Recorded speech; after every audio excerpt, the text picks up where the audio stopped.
compared to others who just play with technology. Yeah. And I think it also echoes with what you said earlier, right? The intent here matters.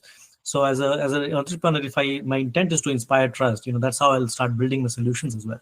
So that's very well said. Exactly. I'll give you an example on I work with a great entrepreneur, and he used to always say that there's no line of intent in P&L, right? He always used to say that, and I always used to say that not everything in the P&L culture, there is no line on the P&L of a company, right? But it's important. I would say intent and trust is important as a good culture of the company.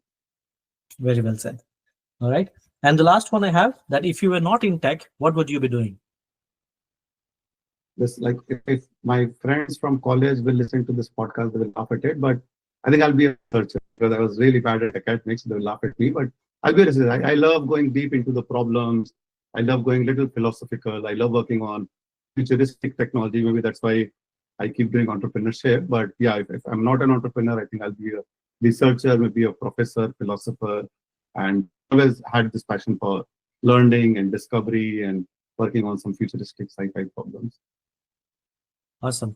That's an excellent answer, and I'm sure that you would be a great teacher. And this episode by itself has been very interesting and very insightful. So there are a lot of things that people will learn from this one. So thanks. Thank you.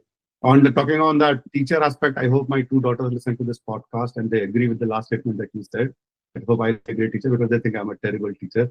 They hate it when I try to teach them something. But I hope entrepreneurs, and especially in healthcare and AI space, they find it useful. And thanks for Arun, planning it, and thanks for reaching out to me. Yeah. So Janardhan, I will just add a last one, that at home it's always like that, right? Outsiders may think you're a great person. At home you're always that that crazy guy sitting at the corner. So it's the same thing with my daughters as well. It's the same story for every family, I guess. I would say it's a good thing, right? The other way is a very scary thing for the world, where you are a good guy at home and bad guy for the world. That's very scary, right? So I'm happy with the current state of affairs at home and outside. So, and very comforting to hear that I'm not alone. Yeah, you're not alone. You're not alone. All right. Thank you, Janardhan. Thank you so much for taking the time to talk to our viewers. I really appreciate it. Thank you, Arun, and have a thank you. Yeah. Thank you, Janardhan. And to our viewers, thank you so much for watching.